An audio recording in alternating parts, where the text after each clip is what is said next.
If you've had a gastric sleeve or a gastric bypass and you're experiencing a period of time when you stay the same weight, the dreaded stool, you're in the right place. I'm going to tell you everything you need to know, from firstly identifying whether it's a stool or not, why this is always going to happen and it's nothing to worry about, but also most importantly, what to do to get weight moving in the right direction again.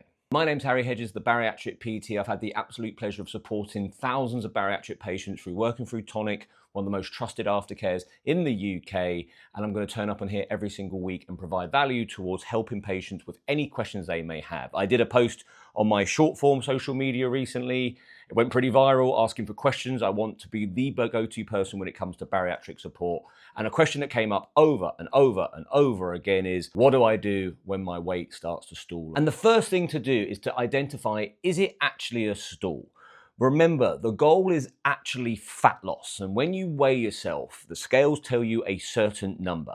That doesn't necessarily mean you haven't lost fat, because our body is made up of more than just fat. But most importantly, water, which fluctuates quite a lot. And when you weigh yourself, you're getting a very small snippet of data, a very small snippet of time. You might have been different the day before or the day after. It depends obviously how often you weigh yourself. If you weigh yourself more often, you might notice more fluctuations, which can be problematic for a lot of people emotionally. But really, we want to go by averages over the course of time. For example, if you've lost 30 pounds in 10 weeks, you're averaging around 3 pounds a week. This is really aggressive weight loss. But that will probably look like 6 pound one week, 0 another. It doesn't mean you're stalling at 0.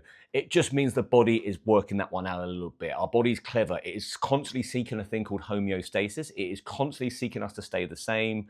And because we have to eat more food over time, that's nothing to worry about. Because we might be moving more and sweating more, we might be going to the toilet on a different basis when fiber is introduced more so.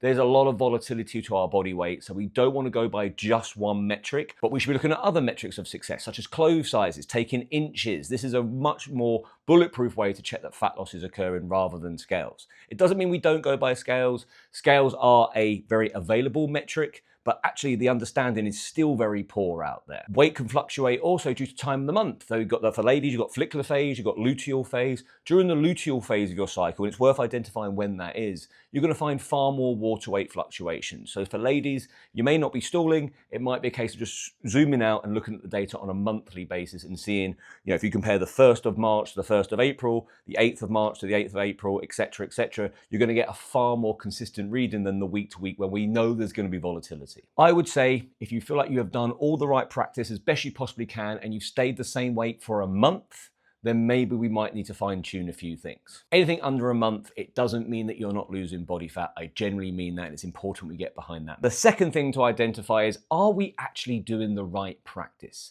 This is a tool. A gastric sleeve bypass is a tool. It does not necessarily mean you just have this done and you get to your goal weight eventually. We have to work with the tool accordingly. And this is really important because a lot of times when I speak to patients who have experienced a stool for a period of time, it's because actually, and they're very honest and they'll say, I'm not actually doing the right things. This is not a stall in weight loss. This is not a plateau. We're just not doing the right things. And by the way, that's okay too. Life will do that sometimes. But a doubling down on sensible practice, on sustainable practice is going to be the key. And when I say sensible, sustainable practice, I don't mean some sort of fad diet. I don't mean a liquid diet. I don't mean reintroducing the liver reduction diet. The liver reduction diet was there to serve a purpose for the operation. Yes, aggressive weight loss occurred during that time, but that does not mean it's the right thing to do. And there's a lot of association with success in the early stages because it can feel a bit more exciting. Further down the road, a stool is obviously not as exciting, so we seek that excitement from somewhere else because we did it once. And the truth be told is, without the time constraint of the operation, redoing the LRD or redoing a fad diet, how many people have done fad diets in the past? They do not work, but they can elicit response in the short term. And a lot of people, when it comes to weight loss, would rather offer a grand gesture of intensity than actually double down and work on the consistency, working on your own habits.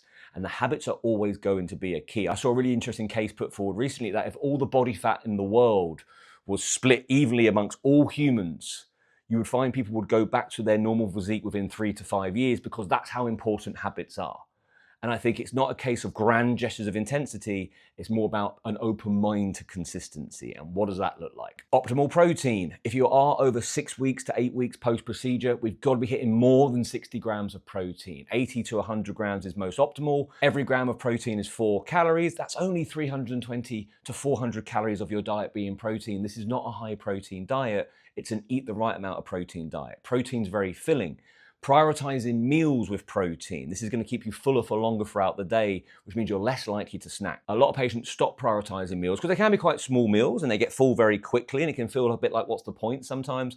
But then that creates a snackier tone to the day, and that's always going to be problematic towards long-term weight loss. Certain snacks, calorie-dense snacks, chocolate, sweets, crisps, not demonize them, they've got a place, but we should practice on the things that we should be having and then complement those rather than the other way around. Movement. Every patient over 6 weeks post-op should be exercising. If you aren't exercising, you're going to experience more stools. This is a scientific certainty. I appreciate there are certain conditions out there, fibromyalgia, arthritis, certain mobility issues, but as people are losing weight and the weight loss is aggressive in the early stages, we need to introduce gentle movement, maybe a walk per day, maybe 2 to 3 exercise sessions where we're raising heart rate slightly, maybe lifting some light weights. This is all going to compound towards long-term success when it comes to weight loss. Every study in existence shows that. Fluids. A lot of patients aren't prioritizing hydration, and this is, again, is very filling. There's no calories in water, and it's something that is going to aid you to be able to stick to the diet longer because you're more energized. When people are more dehydrated, they're going to feel a bit flatter. They might seek more calorie-dense food to make themselves feel better in the short term.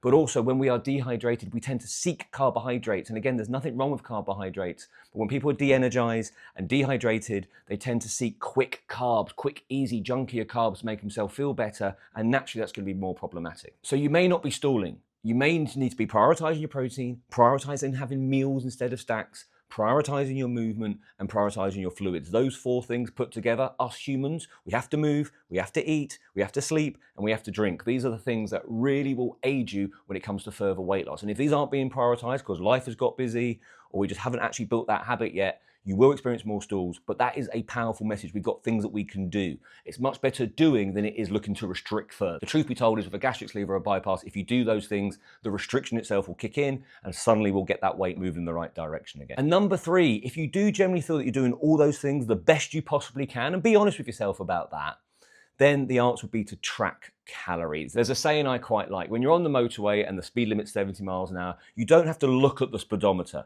to check that you're going under 70 miles an hour. You can guess it. However, if you keep getting speed tickets, you might want to check the speedometer. It's the same with weight loss. I'm not saying you have to track every calorie for the rest of your life, but if you generally feel like you're doing everything you can possibly do, and again, I would really ask yourself that question, if you feel like that's the case for a month and weight has stayed the same, I feel like tracking calories can be extremely beneficial because it will just identify a few things. And in this video, I want people to believe that when the stalling weight occurs, you absolutely can carry on losing weight. That gets to a point where maybe we don't need to lose any more weight, and that's something to look into as well. That's a different video. But if you are somebody who is of still a high BMI and you're looking to lose weight, it is still very much possible. I've currently doing a product with tonic patients who are over 2 years post-op, and even patients who are non-tonic have come along for the ride now, who are over 2 years post-op, and I've absolutely got them to lose weight again. It is very possible. You've got to do the practice, you've got to do the right things, but with me setting people up, offering that accountability, offering that little arm on the shoulder to get them further, it is proving to be a very, very much a scientific certainty, this weight loss game. And it's more about just doing the right things accordingly, as I say. And sometimes tracking calories can really help. It'll just identify things. If you are working with an external coach like myself, and if that is of interest to you, hit the link below. I'm doing this product for new patients. The next cohort starts the first Monday of September, the 7th of September. It'll be a pleasure to have a conversation to see if this suits you. But through that accountability, through that restriction in place, through the right nutritional practice, it has been very much proven that weight loss can continue to occur. So a stall, they do happen.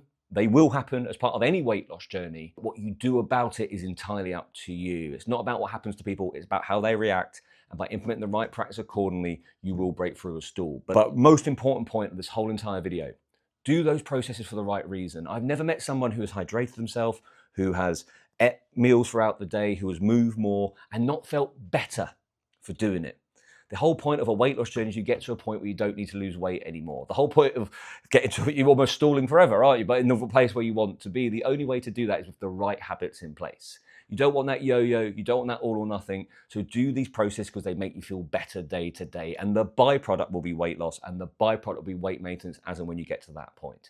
I hope you've enjoyed that. That is how you conquer any stool after bariatric surgery. Please hit subscribe. This is the Bariatric PT. I'm going to be doing videos like this every single week, and I really hope that has given you some value and given you some empowerment towards how to deliver this going forwards. All the best from me. I'll see you soon. Bye-bye.